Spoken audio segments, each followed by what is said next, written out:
আসসালামু আলাইকুম, তোমাদের প্রত্যেককে স্বাগতম আমার চ্যানেল ইজি আইসিটি স্কুলে, অর্থাৎ সবথেকে সহজ এইখানে। আমি আছি তোমাদের সাথে মোহাম্মদ বায়েজিদ এবং আজকে আমরা যে কাজটা করব সেটা হলো আমাদের অধ্যায় 5 অর্থাৎ প্রোগ্রামিং ভাষা বা তুমি যেটাকে সি প্রোগ্রাম বলো, সেই অধ্যায়ের 2024 সালের গুরুত্বপূর্ণ 4টা বোর্ড প্রশ্ন সলভ করব। এই ক্লাসটা তোমাদের জন্য অনেক বেশি গুরুত্বপূর্ণ, তার কারণটা হলো এই 4টা বোর্ডের কিন্তু একটা বিশেষত্ব আছে, সেটা আগে আমি তোমাকে একটু বলে নিই। দেখো, আমি তোমাকে কিন্তু এই কোর্সের প্রায় প্রথম দিক থেকেই বলতেছিলাম যে আমাদের সাধারণত বোর্ড প্রশ্ন যখন হয় এই অধ্যায় 5 থেকে প্রায় সময় 2টা প্রশ্ন আসে প্রত্যেকটা বোর্ডের। তুমি যদি 2024 সালের প্রশ্নগুলো দেখো, তোমার অ্যানালাইজ করো, তাহলে তুমি দেখতে পারবা প্রায় প্রত্যেকটা বোর্ডে 2টা করে প্রশ্নই আসছে অধ্যায় 5 থেকে। প্রায় প্রত্যেকটা, 2-1টা ছুটে যেতে পারে, হ্যাঁ, 2-1টা আসতে পারে। তো এই যে প্রায় প্রত্যেকটা বোর্ডেই 2টা করে আমাদের প্রশ্ন এখান থেকে নেওয়া হয়। তো এই 2টা প্রশ্নের ভিতরে একটা প্রশ্ন থাকে কি, একটা প্রশ্ন থাকে হলে একবারে তোমরা যেই সাধারণ জিনিসগুলো পড়ছো ওইখান থেকে একবারে সাধারণ টপিকের উপরে একটা প্রশ্ন থাকে সাধারণত, ঠিক আছে? তো ওইটা কিন্তু তোমরা যারা কোর্স কমপ্লিট করছো অনায়াসে ওই প্রশ্নটার অ্যান্সার তোমরা সুন্দর করে ফেলতে পারবে। এবং আরেকটা প্রশ্ন যেটা থাকে, ঠিক আছে, 2টা প্রশ্নের ভিতরে একটা তাহলে কি একবারে সহজ, তোমরা কোর্স করছো যেভাবে ওইখান থেকে একবারে সরাসরি সুন্দর করে লিখে দিতে পারো। আরেকটা প্রশ্ন যেটা, ওই প্রশ্নটা কিন্তু থাকে একটু ইউনিক থাকে, অর্থাৎ স্যাররা ইচ্ছা করে ওই কোশ্চেনটা একটু ইউনিক দেয়, কারণ একটা অধ্যায় থেকে যেহেতু 20 মার্ক দিচ্ছে। 2-1টা বোর্ডের বেলায় 2টা প্রশ্নই সহজ দিয়ে দেয়, বিশেষ করে ঢাকা বোর্ডের দিকে একটু তাকায় দেখবে, এটা সবসময় সাধারণত সহজ দেয়, কিন্তু এদেরই কিন্তু আসলে কঠিন দেওয়া দরকার ছিল, কারণ ঢাকা বোর্ডের স্টুডেন্টরা কিন্তু ভালো ভালো টিচারগুলো পায়। তাহলে আমার কাছে জিনিসটা অবাক লাগে। তো যাই হোক, তো কয়েকটা বোর্ড কি আছে, কয়েকটা বোর্ড সাধারণত তাদের 2টা কোশ্চেনই সহজ করে, কিন্তু কিছু কিছু বোর্ড কি করে জানো, একটা প্রশ্ন একবারে সহজ করে দেয় যেটা তুমি এই কোর্স কমপ্লিট করে অনায়াসে পারবে। দ্বিতীয় প্রশ্নটা একটু ইউনিক করে, তুমি ওই প্রশ্নটা পারারও যোগ্যতা রাখো, কিন্তু তোমার বেসিক লেভেল যদি অনেক স্ট্রং হয়, অর্থাৎ আমি যে ক্লাসগুলো নিচ্ছি সেগুলোর বেসিক থেকে শুরু করে সেগুলো অ্যানালাইসিস, অর্থাৎ তোমার প্র্যাকটিসটা যদি খুব ভালোভাবে করো, তাহলে ওই দ্বিতীয় প্রশ্নটা পারার যোগ্যতাও তুমি রাখো। এখন কথা হলো, এই দ্বিতীয় টাইপের যে প্রশ্নটা আমি বললাম যে কিছু কিছু বোর্ডের ভিতরে প্রথমটা সহজ এবং দ্বিতীয় যেটা কঠিন থাকে, এই দ্বিতীয় টাইপটা অনেক স্টুডেন্টের কাছে একটু কষ্টকর মনে হতে পারে। তাহলে এই যে 2024 সালের যে কোশ্চেনগুলো ওই টাইপের আসছে, অর্থাৎ একটু ইউনিক করার সারা চেষ্টা করছে, সেই 4টা বোর্ড প্রশ্ন নিয়েই আমি আমার এই ক্লাসটা সাজাইছি। সবার প্রথমে যেটা বলতে চাই সেটা হলো, যদি তুমি এই কোর্সটা একবারে প্রথম থেকে একবারে এই পর্যন্ত সিরিয়ালে শেষ করতে করতে না আসো, হঠাৎ করে এই ক্লাসটা দেখতে শুরু করো, তাহলে এখানে থেমে যাও। আগে তুমি কোর্সটা যে শুরু করছো, যেখানে আসো ওইখান থেকে সিরিয়ালে ক্লাসগুলো দেখবে, অবশ্যই সিরিয়াল ভাঙবে না। তারপরে যখন এটা সিরিয়াল আসবে তখন তুমি এই ক্লাসটা দেখবে। চলো তাহলে ক্লাসটা শুরু করা যাক। দেখো, সবার প্রথমে আমরা যে প্রশ্নটা আমরা সলভ করবো সেটা হলো ময়মনসিংহ বোর্ড 2024। এখানে তুমি প্রশ্নটা দেখতে পাচ্ছ, উদ্দীপকে একটা সুন্দর একটা ধারা দেওয়া আছে। এই ধারাটা তুমি চিনো, একবারে সহজ একটা ধারা, যোগের ধারা, এবং 1 + 4 + 7 + ... 40, ঠিক আছে, বা 40। তো এই যে ধারাটা এখানে 3 করে গ্যাপ দিয়ে সামনে পর্যন্ত গিয়েছে। এবার চলো আমরা আগে ক খ সলভ করি, তারপরে এটা সম্পর্কে কি প্রশ্ন আছে সেটা দেখবো। সবার প্রথমে যে প্রশ্নটা আছে সেটা দেখো যে কিওয়ার্ড কি। এটা তুমি খুব ভালোভাবে জানো, তাও আমি খুব হালকা করে বলে দিচ্ছি যে কিওয়ার্ড হলো প্রোগ্রামে ব্যবহৃত কিছু সংরক্ষিত শব্দ, যাদের নির্দিষ্ট কিছু অর্থ রয়েছে এবং প্রোগ্রামে এদের নির্দিষ্ট কিছু কি আছে, প্রোগ্রামে এদের নির্দিষ্ট কিছু কাজ আছে, বা প্রোগ্রামে এরা নির্দিষ্ট কিছু কার্য সম্পাদন করে, ঠিক আছে? সুন্দর করে তুমি বলে দিবা। আচ্ছা, এর পরবর্তী কোশ্চেনে দেখো কি আছে। এর পরবর্তীতে বলছে হলো ইন্ট মার্ক, তারপরে 3 এবং 4 দেওয়া আছে, এটা ব্যাখ্যা করতে বলছে। এই যে এরকম জিনিসটা, যে জিনিসটা কি বলছে, ব্যাখ্যা করতে বলছে। এবং এই জিনিসটা কিন্তু তুমি একটা লম্বা ক্লাস করছো, সেটা কি অ্যারেতে, ভালো করে খেয়াল করে দেখো। তাহলে অ্যারেতে আমরা এই যে 2টা সংখ্যা যেখানে দেওয়া আছে থার্ড ব্র্যাকেটের ভিতরে, তাহলে এই ধরনের অ্যারেকে আমরা বলি কি, এটাকে আমরা বলি দ্বিমাত্রিক অ্যারে। তাহলে তুমি সবার প্রথমে বলবা যে এই জিনিসটা দিয়ে কি বোঝানো হয়েছে, একটা দ্বিমাত্রিক অ্যারে বোঝানো হয়েছে। এবং দ্বিমাত্রিক অ্যারেতে সাধারণত আলাদা আলাদা করে 2টা সংখ্যা উল্লেখ করা থাকে, ঠিক আছে, 2টা সংখ্যার উল্লেখ করা থাকে, যেখানে প্রথমটা অ্যারের রো এর সংখ্যা নির্ধারণ করে এবং দ্বিতীয়টা ওই অ্যারের কলামের সংখ্যা নির্ধারণ করে, ঠিক আছে? তাহলে উক্ত যুক্তি সাপেক্ষে এটা কি, এটা হলো আমাদের দ্বিমাত্রিক অ্যারে। খুব শর্ট করে বললাম, কারণ এটা অনেক লম্বা একটা লেকচার, তুমি মানে এটা কিভাবে ঘর তৈরি করে থেকে শুরু করে সকল কিছু কিন্তু আমি একটা ক্লাসে দিয়েছি, এই জন্য শর্ট করে আমি এটা বলে দিলাম। এর পরবর্তী প্রশ্নটা কি বলছে দেখো, যে উদ্দীপকের ধারাটির জোড় ও বিজোড় সংখ্যাগুলোর পৃথক পৃথক যোগফল নির্ণয়ের জন্য প্রবাহ চিত্র অঙ্কন করো। তাহলে ভালো করে একটা জিনিস ভালো করে বুঝে নাও, যে আমাকে এরকম একটা ধারা দিছে, ঠিক আছে, এখানে একটা ধারা দিছে, কিন্তু এই ধারা থেকে সমাধান চাইছে কিন্তু আমার কাছে কয়টা, 2টা। সমাধান চাইছে কয়টা, 2টা। অর্থাৎ একবার এই একই ধারা থেকে কিসের যোগ, মানে কোন সংখ্যাগুলোর যোগ বের হবে, সেটা হলো জোড় সংখ্যাগুলার। ভালো করে বুঝো, একবার জোড় সংখ্যাগুলার এখানে বলে দিছে, দেখো উদ্দীপকের ধারাটি জোড় সংখ্যা ও বিজোড় সংখ্যাগুলোর পৃথক পৃথক যোগফল নির্ণয়ের জন্য প্রবাহ চিত্র আঁকো। তাহলে একবার আমাকে এমনভাবে কাজ করতে হবে যেখানে এই যে ধারাটা যাচ্ছে, যেখানে এই যে এখানে কি আছে, জোড় সংখ্যা অর্থাৎ 4 আছে, তারপরে কি এখানে বলবে 7, 7-এর পরে আবার কি আসবে, 10 আসবে, ঠিক আছে। তাহলে আমাদের এর পরের সংখ্যাটা কি হবে, এর পরের সংখ্যাটা 10 হবে, তারপরে 13, ওটা বিজোড় সংখ্যা, 13-এর পরে কি আসতেছে, 16 আসতেছে, 16টা আবার কি জোড় সংখ্যা। এইরকম ভাবে কতটুকু পর্যন্ত যাবে, এরকম ভাবে 40 পর্যন্ত যাবে। এর মানে অর্থাৎ সহজ কথা হলো 1 থেকে 40-র ভিতরে 3 করে বৃদ্ধি করার সময় জোড় সংখ্যাগুলো এখানে নিবে। যেমন 1-এর পরে 4 আসছে, 4 একটা জোড় সংখ্যা, 4-এর পরে 7 আসছে, 7কে নিবে না। 7-এর পরে 3 বৃদ্ধি করলে 10 হয়, 10কে নিবে। এবং তারপরে আবার 13 হয়, 13কে নিবে না। তারপরে আবার 3 বৃদ্ধি করলে কি হয়, 16 হয়, 16কে নিবে। এইভাবে তোমার 40 পর্যন্ত যাবে। যতগুলো জোড় সংখ্যা হবে সবগুলোকে সে নিবে এবং যোগ করে দিবে, এটা। এবং একইভাবে 1 থেকে 40-এর ভিতরে তোমার কি করবে, ফার্স্টে কি নিবে, 1কে নিবে, তারপরে কাকে নিবে, 4কে নিবে না, কারণ 4 তো জোড়ের ভিতরে চলে গেছে। 4 কোথায় চলে গেছে, আমাদের জোড়ের মধ্যে চলে গেছে।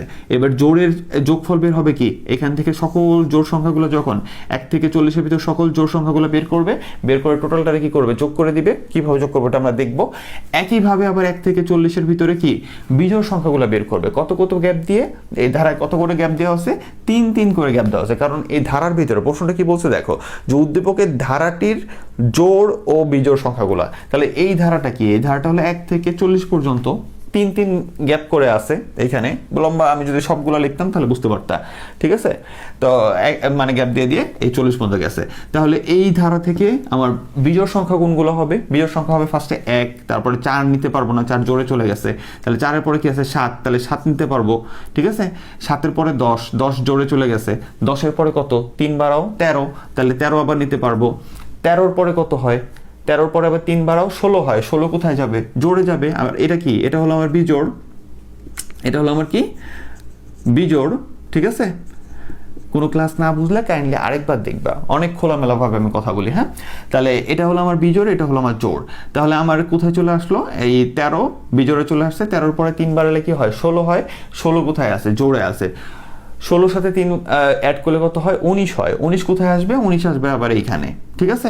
19-এর সাথে আবার 3 যোগ করলে 22 হয়, 22 চলে যাবে জোড়ের কাছে, ঠিক আছে। ওইটার সাথে আবার 3 যোগ করলে 25 হয়, 25 চলে যাবে এইখানে।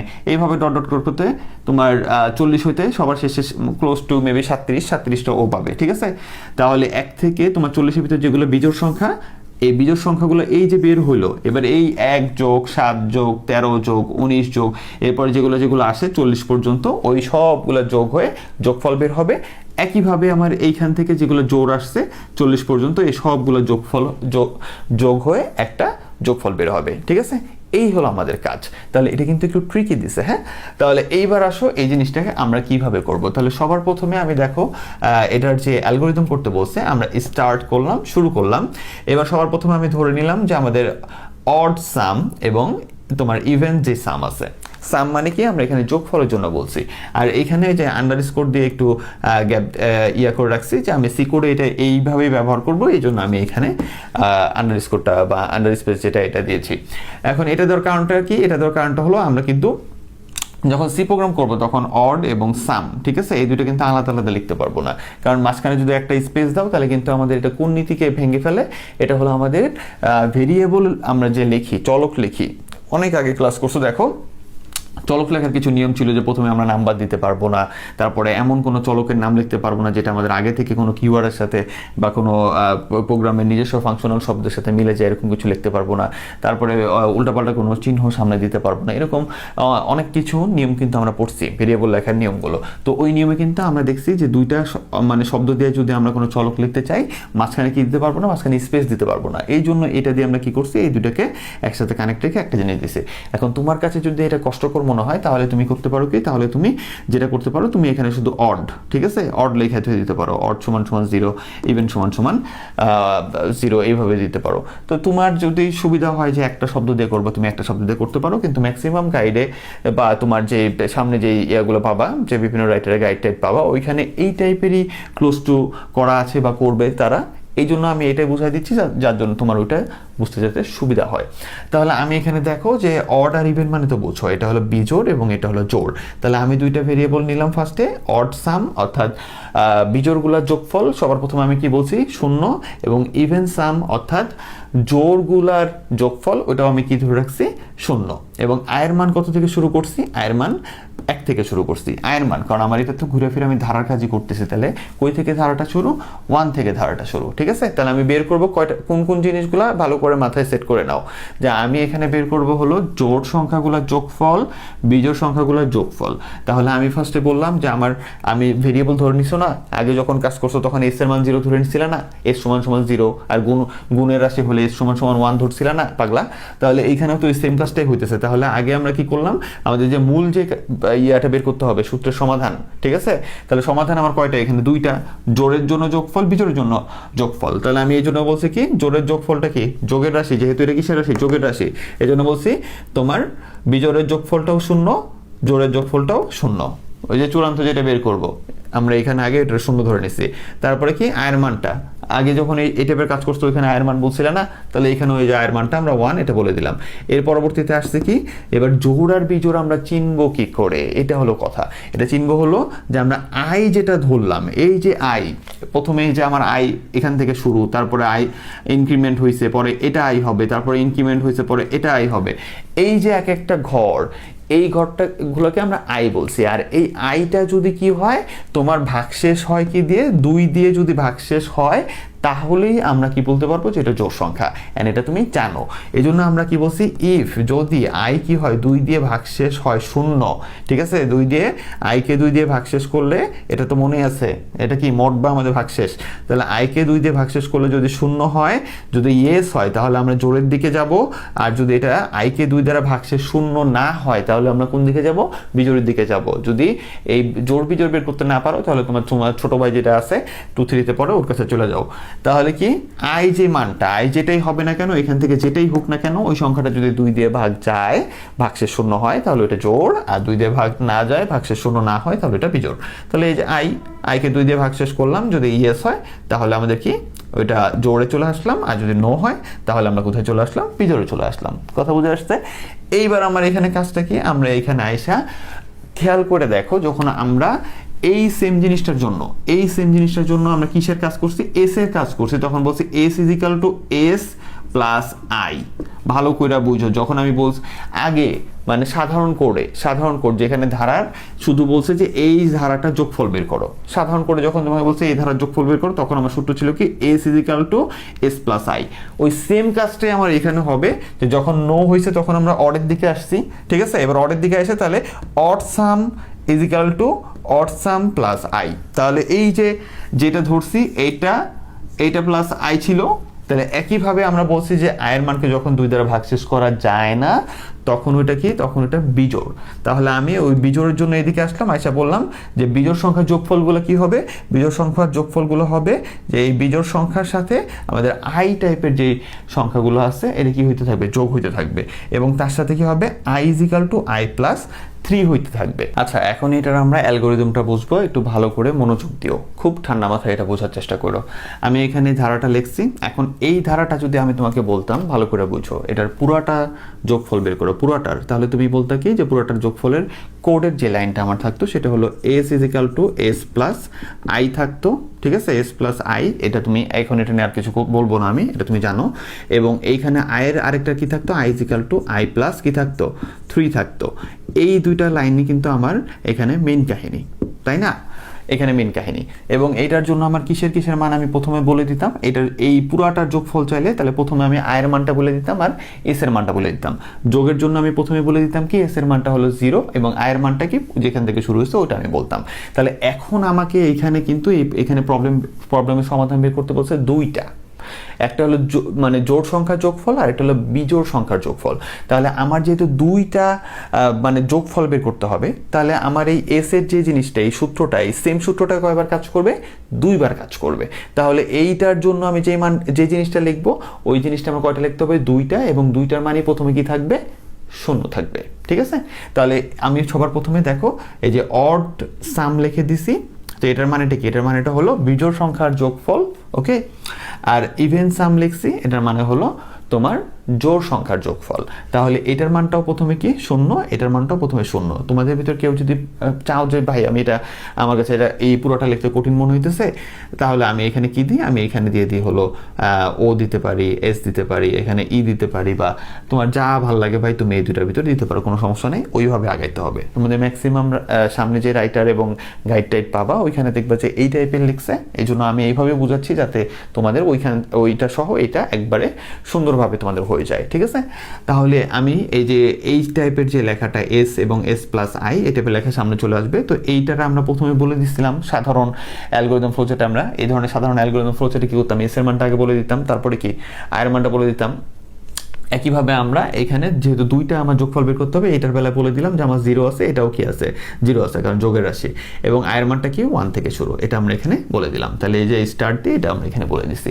এইবার আমার কাজটা কি দেখো, এবার আমরা সবার প্রথমে যেটা ফলাইছি যে ইফ যদি আয়ের মানটা কি হয়, আয়ের মানটা 2 দ্বারা বিভাজ্য হয়, অর্থাৎ 2 দ্বারা যদি এটা ভাগশেষ হয়, এটাকে তুমি চিনো, এটা নিয়ে আর কিছু বললাম না আমি, যে আয়ের মানকে 2 দ্বারা যদি ভাগশেষ করা যায় ইয়েস হয়, তাহলে আমরা কোন দিকে যাব, জোড়ের দিকে যাব। আর যদি আয়ের মানকে 2 দ্বারা ভাগশেষ না হয়, তাহলে আমরা কোথায় যাব, মানে ভাগশেষ শূন্য না হয়, তাহলে আমরা কোন দিকে যাব, তোমার ওটা বিজোড় হয়ে যাবে, কারণ বিজোড় সংখ্যাকে 2 দ্বারা ভাগ করলে ভাগশেষ শূন্য থাকে না, ঠিক আছে। তখন এটা কি হয়ে যাবে, আয়ের মান যদি 2 দ্বারা কি থাকে, নিঃশেষে বিভাজ্য না হয়, তাহলে ওটা নো হয়ে যাবে, এবং নো হয়ে গেলে আমরা কোন দিকে যাব, বিজোড়ের দিকে যাব। কথা বুঝে আসছে? তাহলে আমরা কোন দিকে যাব সেই জিনিসটা বুঝতে পারলাম। এইবার দেখো এই ধারার ক্ষেত্রে তুমি ভালো করে তাকায় দেখো, সবার প্রথমে কি আছে, সবার প্রথমে আসলে 1। তাহলে আয়ের জায়গায় কত বসবে স্যার, আয়ের জায়গায় আমি একটা উদাহরণ দিয়ে বুঝিয়ে দিচ্ছি যাতে তোমার একবার হয়ে যায়। তাহলে আয়ের জায়গায় বসলো কত, 1, ঠিক আছে।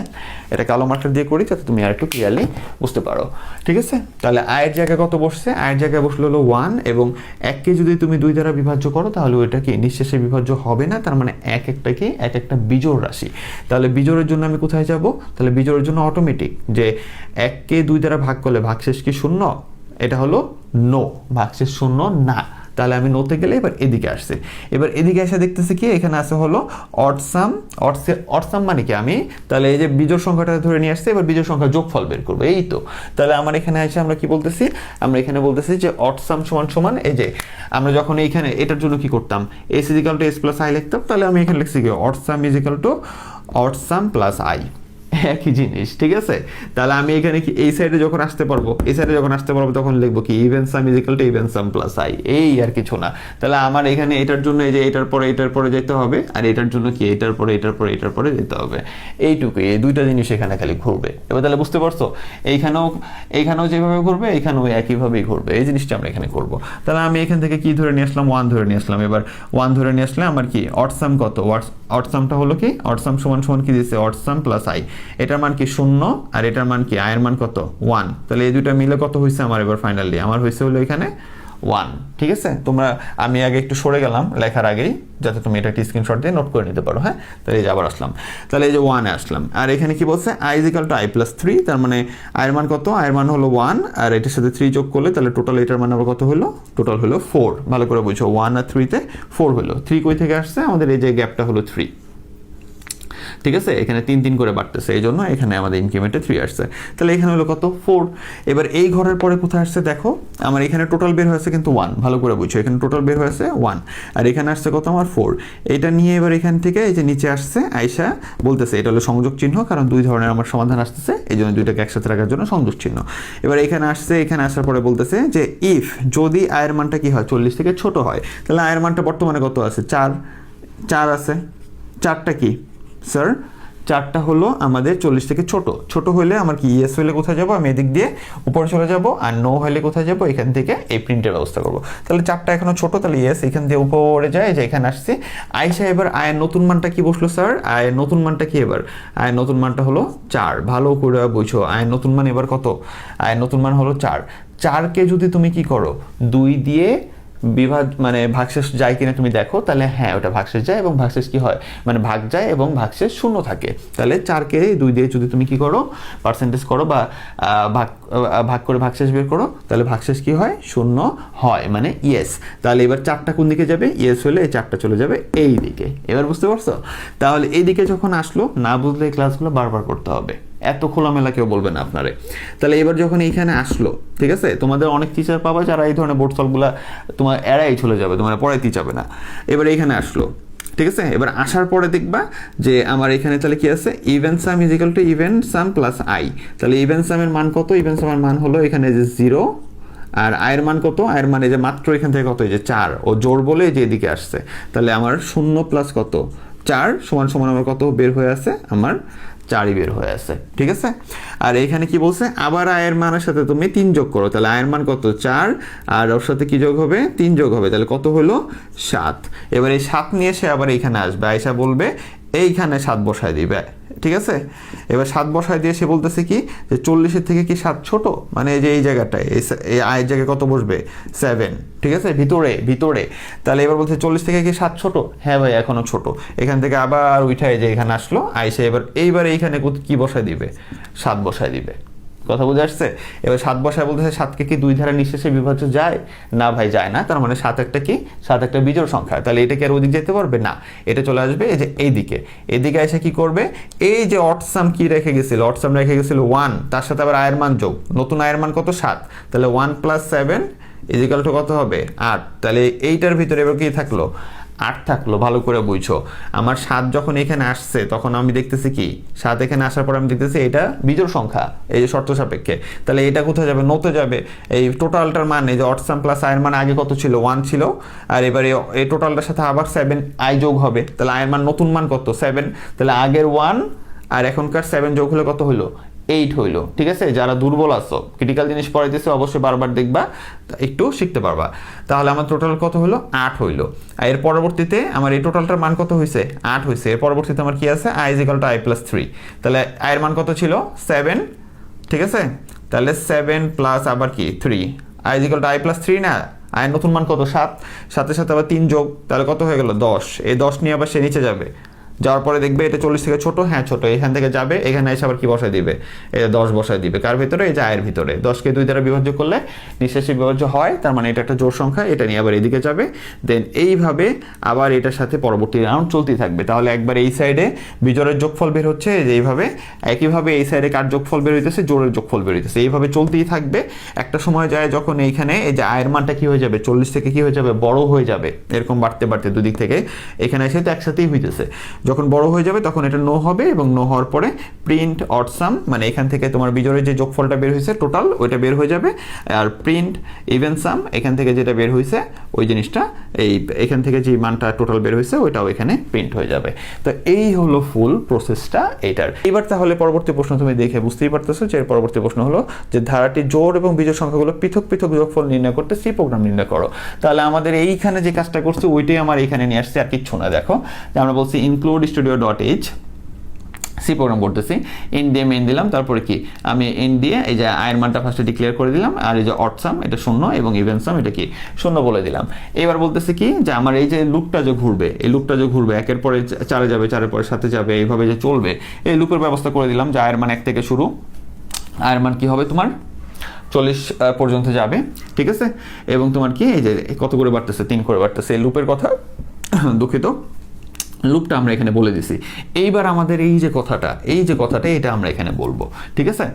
আর একটা জিনিস হলো এই সেকেন্ড ব্র্যাকেট নিয়ে তোমরা অনেকেই এখনো কনফিউশনে পড়ে যাও। এটা আসলে কি দেখো ভালো করে বোঝো যে আমাদের এই যে ফার্স্ট ব্র্যাকেট যেটা, এই ফার্স্ট ব্র্যাকেটের ভিতরে যে ধরনের কন্ডিশনাল জিনিস বা যে ধরনের আমাদের কাজগুলো দেওয়া আছে ফার্স্ট ব্র্যাকেটের ভিতরে, এই জিনিসটার ভিতর এই জিনিসটার ভিতরের সাথে কানেক্টেড থাকে হলো এই পরবর্তী সেকেন্ড ব্র্যাকেটের অন্তর্বর্তী জিনিসটা, ঠিক আছে। এই পুরো জিনিসটা কার সাথে কানেক্টেড, তার উপরের ফার্স্ট ব্র্যাকেটের ভিতরের কন্টেন্টের সাথে কানেক্টেড। তাহলে এটার ভিতরে এই যে তোমাকে কাজগুলো দেওয়া হয়েছে বা অপারেশনগুলো, যে ধরনের অপারেশনগুলো দেওয়া হয়েছে এই যে ভিতরে, ঠিক আছে, এই জিনিসগুলো কার ভিতরে কাজ করবে, এই টোটালটা জিনিসের ভিতরে এই শর্তগুলো কাজ করবে, আমরা কানেক্টেড, ঠিক আছে। এই জন্য এখান থেকে এই পর্যন্ত সেকেন্ড ব্র্যাকেট দিয়ে দিচ্ছে। ছোটোখাটো কোটের বেলায় এই সেকেন্ড ব্র্যাকেটটা না দিলে হয়। তাহলে আমরা আসলে কি বুঝাচ্ছি, আমরা আসলে এই সেটটা আসলে কার উপর নির্ভর করে চলবে, এই যে ফার্স্ট ব্র্যাকেটের ভিতরে যে জিনিসগুলো আছে সেই জিনিসগুলোর উপর নির্ভর করে চলবে। এই জন্য আমাদের এরকম টাইপের লাইনের পরে দেখবা যে একটা করে সেকেন্ড ব্র্যাকেট দিয়ে দেয়। তার কারণটা হলো যে এটা বোঝায় যে এই জিনিসটার সাথে কানেক্টেড, একটা ছোটোখাটো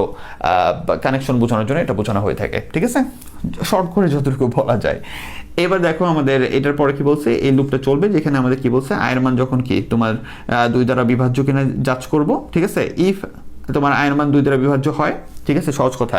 যখন আয়ের মানটা কি 2 দ্বারা বিভাজ্য হয়েছে, ইফ দিয়ে যখন আয়ের মানটা 2 দ্বারা কি নিঃশেষে বিভাজ্য হয়েছে মানে ইয়েস, ঠিক আছে, তাহলে যখন আয়ের মান 2 দ্বারা নিঃশেষে বিভাজ্য হয়েছে, ইয়েস হয়েছে, তখন আমরা এই যে এই সূত্রটা লিখছি, যে তখন আমরা কি করছি, এই সূত্রটা লিখছি।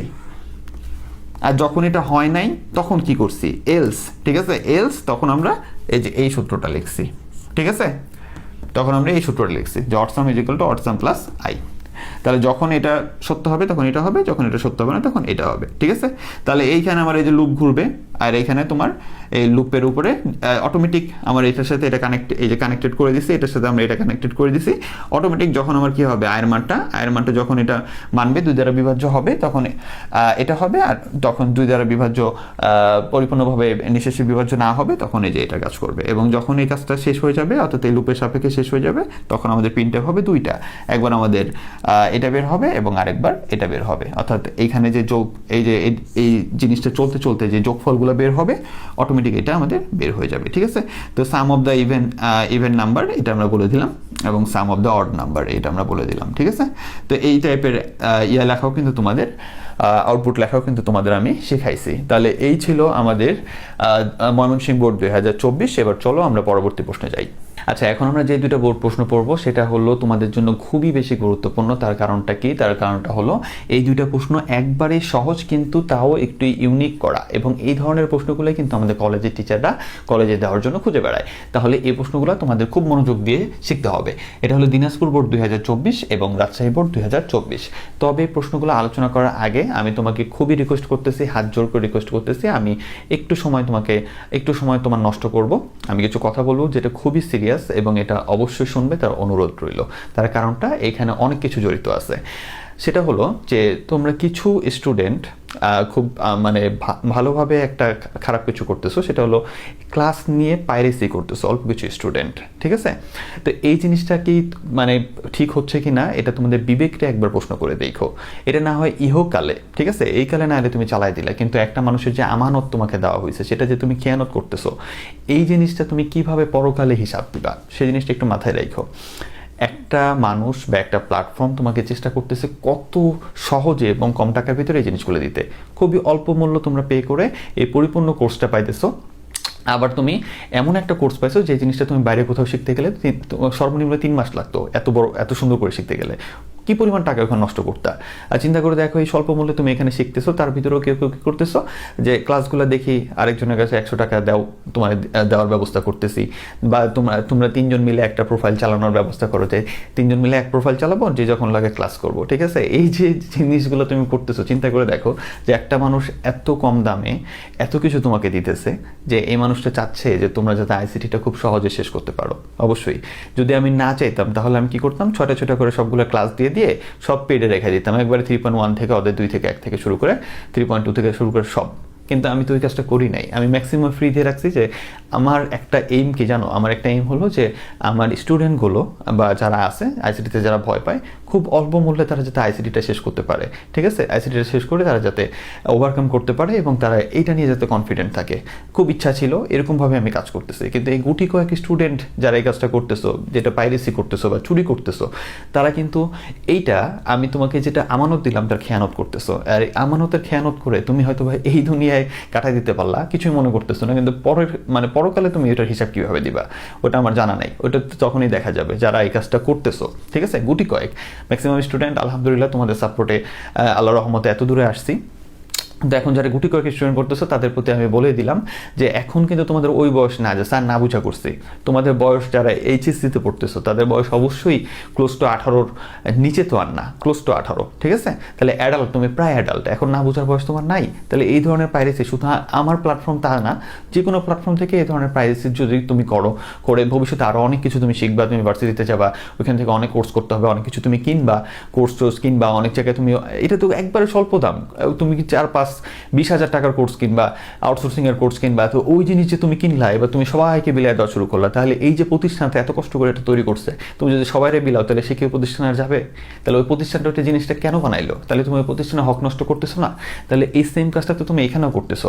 তাহলে ওই যে ভবিষ্যতে তুমি একটা প্রতিষ্ঠানে যদি হক নষ্ট করো, বা এই যে এখানে তুমি যদি আমারই বা আমাদের প্রতিষ্ঠানে যেটা হক নষ্ট করতেছে এর জিনিসটা হয়তো বা এই দুনিয়া পর্যন্ত তুমি চালাই দিতে পারলা, কিন্তু এই হক নষ্ট করা, আমানত নষ্ট করার জন্য তুমি কিন্তু পরকালে খুব ভালোভাবে এটার জন্য ভুক্তভোগী হবা। ঠিক আছে? তো আখিরাতটারে বিশ্বাস রাখো, আর যে কোনো ভুল কাজ করার সময় একটু নিজের বিবেকটারে কোশ্চেন করো। বিশেষ করে তুমি আমার দিকটাই দেখো যে এত কিছু করার পরেও তোমার ভিতরে এগুলো জাগে, ঠিক আছে?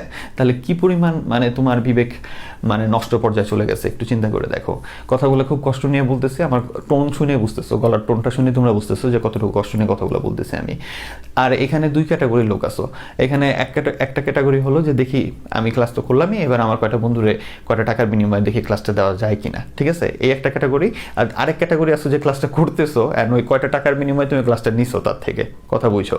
তাহলে এই যে নিছো তুমি তার থেকে কয়টা টাকার বিনিময়ে তুমি এত কিছু পাওয়ার পরও কোর্সটা এখান থেকে যেটা অথেন্টিক যেই জায়গা থেকে নিতে হয় সেখান থেকে না নিয়ে তুমি ওই চুরির মাধ্যমে নিছো, ঠিক আছে? তুমিও তো ভাই সেম একই তো রাস্তায় তুমিও হাঁটলা, তাহলে তো তোমারও তো মানে পাপ কেন হবে না? ঠিক আছে? তো আল্লাহ তোমাদের সবাইকে হেদায়েত দান করুক। আর এই জিনিসটা এত হেলাফেলা জিনিস না, মনে করো না যে আহা হয়ে গেছে করে ফেললাম, করছে তো কি হয়েছে, এত হেলাফেলা না রে ভাই। একটা মানুষের একটা টাকা মাইরা চিন্তা করে দেখো, বা ভবিষ্যতে ইনশাল্লাহ মৃত্যুর পরে দেখো যে একটা টাকার জন্য মানুষ কই যায় আটকায়, ঠিক আছে? আর তুমি একটা মানুষের প্ল্যাটফর্মের একটা তৈরি একটা কষ্টের জিনিস তুমি নষ্ট করতেছো, আরেকজনকে দিয়ে দিচ্ছ। তো এই জিনিসের জন্য কি পরিমাণ আল্লাহ তাআলা তোমার উপরে নারাজ হইতে পারে, এই জিনিসটা চিন্তা করো, বা একটু ভয় রেখো অন্তরে, ঠিক আছে? তো যাই হোক, আল্লাহ তাআলা সবাইকে হেদায়েত দান করুক। আমার কথা কোনো ভুল থাকলে আল্লাহ আমাকে মাফ করুক এবং আপনাদেরও মাফ করে দিক। সবাই ভালো মতো পড়বে, আর খারাপ দিক থেকে বা খারাপ চিন্তা ভাবনা অথবা অনৈতিক যে কোনো কাজ থেকে অবশ্যই দূরে থাকার চেষ্টা করবে। চলো আমরা ক্লাসটা শুরু করি। আচ্ছা, এখন আমরা যে প্রশ্নটা পড়বো সেটা হলো দিনাজপুর বোর্ড 2024। দেখো সবার প্রথমে যে প্রশ্নটা আছে, তাহলে ক নম্বরে বলছে কি? ক নম্বরে বলছে হলো প্রোগ্রাম কি? প্রোগ্রাম হলো কম্পিউটারে কোনো সমস্যা সমাধানের জন্য ধারাবাহিকভাবে যে নির্দেশ লিখি তার সমষ্টি, ঠিক আছে? সহজ কথায় যে ধারাবাহিকভাবে লিখিত নির্দেশের সমষ্টি। প্রোগ্রাম হলো কম্পিউটারে কোনো সমস্যা সমাধানের জন্য ধারাবাহিকভাবে লিখিত নির্দেশের সমষ্টি। এরপর যে প্রশ্ন আছে সেটা হলো সি একটি কেস সেন্সিটিভ ভাষা ব্যাখ্যা করো। সি একটা কেস সেন্সিটিভ ভাষা, এটা আমি অনেকবার বলছি যে এখানে আপার কেস এবং লোয়ার কেস অর্থাৎ ছোট হাতের অক্ষর বড় হাতের অক্ষর অনেক বড় একটা এফেক্ট করে। যেমন এখানে চিন্তা করে দেখো, এখানে সি ছোট হাতে লিখছি, আমি এফ ছোট হাতে লিখছি। এবার আমি কোনো জায়গায় যাই মনে করি যে এখানে এফ লিখে রাখছি, আমি যদি এখানে ছোট হাতের এফ লিখছি, এখানে যদি বড় হাতের এফ লিখে দিই, তাহলে কি এটা সেম হবে না? অবশ্যই দুইটা ভেরিয়েবল হয়ে যাবে আলাদা আলাদা। এটাই তো ছিল আমাদের, তাই না? তো আমাদের সি এর ভিতরে হাতের লেখা অর্থাৎ ছোট হাতের অক্ষর বড় হাতের অক্ষরের জন্য কি হয়ে যায়? অনেক বড় ফ্যাক্ট পড়ে যায়, অর্থাৎ অনেক বড় সমস্যার সৃষ্টি হয় যে আমাদের ছোট হাতের এবং বড় হাতের যদি আমরা কি করি আলাদা আলাদা লিখি, যে একটা ভেরিয়েবল যদি ছোট হাতে লিখি এবং ওইটা যদি পরবর্তীতে আবার বড় হাতে লিখে ফেলি, তাহলে দুইটা আলাদা আলাদা ভেরিয়েবল হয়ে যায়, ঠিক আছে?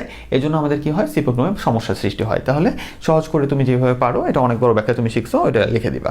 এর পরবর্তী প্রশ্ন যেটা আছে সেটা হলো যে উদ্দীপকের ব্লক চিত্র 1-এর জ্যামিতিক চিত্রগুলো দিয়ে কোন সংখ্যা জোড় নাকি বিজোড় তা নির্ণয়ের জন্য প্রবাহ চিত্র অঙ্কন করো। এই জিনিসের অ্যান্সার ভাই আমি বলবো না, এটা তুমি কবে শিখছো? একবারে সহজ জিনিস, এটা কোড শিখছো, অ্যালগরিদম শিখছো, ফ্লোচার্ট শিখছো, ঠিক আছে? তাহলে এখানে যে চিহ্নগুলো আছে সবগুলো তুমি চিহ্ন, এগুলো ব্যবহার করে তুমি কোন সংখ্যা জোড় নাকি বিজোড় শুধু ওইটার কি রাখবা, ওটা শুধু ফ্লোচার্ট রাখবা। তোমার এখানে ওইখানে শুধু জ্যামিতিক চিত্রগুলো দিয়ে কি বলছে? এখানে প্রবাহ চিত্র মানে কি? ফ্লো চার্ট আঁকতে বলছে, তোমার কিন্তু আর কিছু করতে বলে নাই, ঠিক আছে? অ্যালগরিদম কিছু লিখতে হবে না, শুধু ফ্লো চার্টে লিখে দিবা, শেষ। ঘোড়ার ঘ নম্বরে কি বলছে দেখো, যে উদ্দীপকের ব্লক চিত্র 2-এর আলোকে কম্পিউটারের গঠন বর্ণনা করো। এখন এখানে তাকায় দেখো, তুমি প্রশ্নে যেটা দেখতেছো এটা দেখে ভাবতে পারো যে এটা আবার কি জিনিস, এই জিনিসটা কই থেকে আসছে সেটা কিন্তু অনেকের ডাউট থাকতে পারে। এই জিনিসটা কিন্তু আমাদের ম্যাক্সিমাম যে রাইটারের বইগুলো তোমরা পড়ো ওই বই তো খুঁজেই পাবে না, ঠিক আছে? এখন কথা হলো তাহলে কই থেকে আসলো? এটা হলো বোর্ড বইয়ে অধ্যায় 5-এর মনে হয় প্রথম পৃষ্ঠায় এই ছবিটা একটু দেওয়া আছে, শুধু ছবি, নট তোমার ওইখানে বর্ণনা কিছু মানে বর্ণনা টাইপের কিছুই লেখে নেই, শুধু একটা ছবি দেওয়া আছে যে এটা হলো কম্পিউটার সাধারণ গঠন। কেউ চিন্তাই করতে পারে না যে ওই ছবিটারে নিয়ে এসে কেউ এখানে বসাই দিয়ে বলবে যে এটা একটা সৃজনশীলের অংশ, ঠিক আছে? এটা কেউ কখনো ভাবতেও পারে নাই। এই কাজটা কোনো একটা দুষ্টু স্যার করছে। তো এখন যাই হোক, ওই দুষ্টু স্যারের সাথে তো আমরা কিছু করতে পারতেছি না, এখন আমাদের এটা শিখতে হবে, হ্যাঁ? তো এটা হলো ক্লাস 5-এর টপিকটা, আমরা এটা জাস্ট এই ছবিটা আরে কমপ্লিট করে আঁকবো, দেন সংক্ষেপে প্রত্যেকটা জিনিস সম্পর্কে সংক্ষেপে সুন্দর করে এই পয়েন্টের নাম লিখবো, 2টা ফোঁটা দিব, তারপর প্রত্যেকটা জিনিস সম্পর্কে আমরা সংক্ষেপে শুধু লিখে দিব, বর্ণনা লিখে দিব। এটাই হলো এখানকার কাজ। তাহলে চলো আমরা এটা গঠনটা একটু পড়ি। তাহলে ছোটোবেলার পড়া, তাহলে ভালো করে দেখো যে এখানে মেন কাজটা কি। সবার প্রথমে তুমি যেটা লেখা শুরু করবা, যে আমি তোমাকে বোঝানো শুরু করি, তুমি নিজের মতো করে লিখবা। ভালো করে আগে বলে দিই যে এটা লেখার সিস্টেমটা হলো যে তুমি যে ইনপুট নেওয়ার যন্ত্র এখানে লিখলে, ইনপুট নেওয়ার যন্ত্র দুটো ফোঁটা দিলা, এবার এটা বর্ণনাটা লিখবা।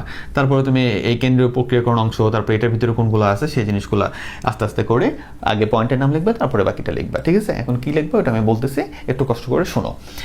তাহলে সবার প্রথম কথা হলো, আমাদের কম্পিউটার গঠনের ভিতরে মূল অংশ হলো তিনটা। ভালো করে বুঝো, কম্পিউটার গঠনের মূল অংশ কয়টা?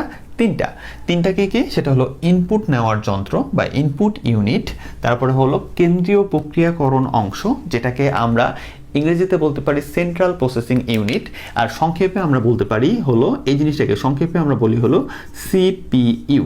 ঠিক আছে, আমরা সিপিইউ বলি যেটাকে, সেন্ট্রাল প্রসেসিং ইউনিট। এটাকে বাংলায় আমরা বলি কি কেন্দ্রীয় প্রক্রিয়াকরণ অংশ।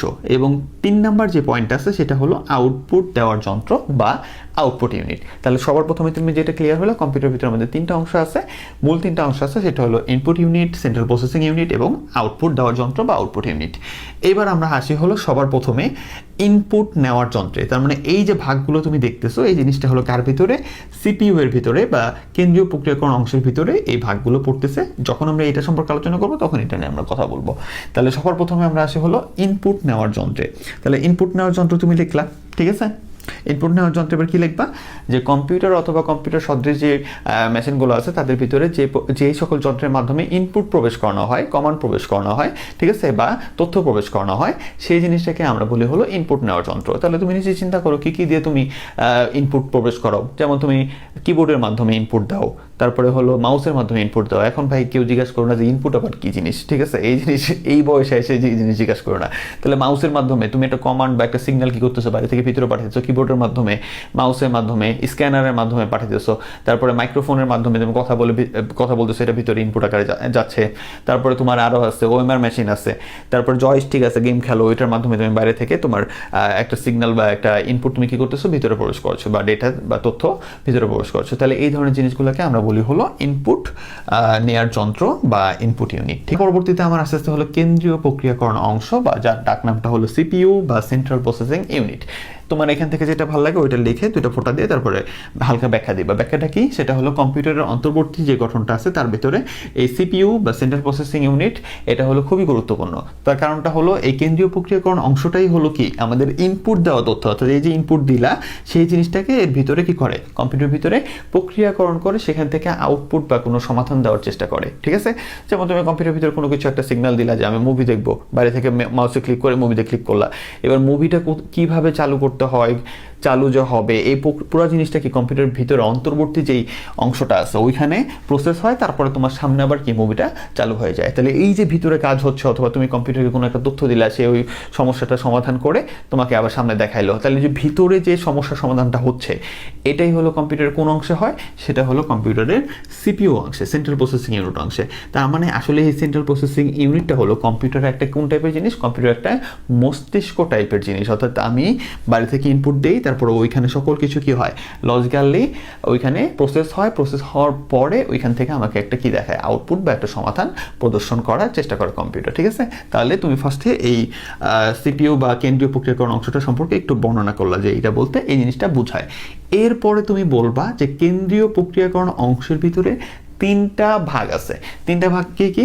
কন্ট্রোল ইউনিট, তারপরে তোমার হলো অ্যারিথমেটিক লজিক ইউনিট। ঠিক আছে, ভালো করে বুঝো, arithmetic logic unit, arithmetic logic unit, এটাকে আলু বলে অনেকে, ALU। ঠিক আছে, তাহলে আমাদের এই কেন্দ্রীয় প্রক্রিয়াকরণ অংশের ভিতরে 3টা অংশ আছে, control unit, arithmetic logic unit আর হলো কি মেমোরি ইউনিট। ঠিক আছে, তাহলে এই 3টা অংশ সম্পর্কে আমরা একবারে ছোট্ট করে ব্যাখ্যা করে দিব।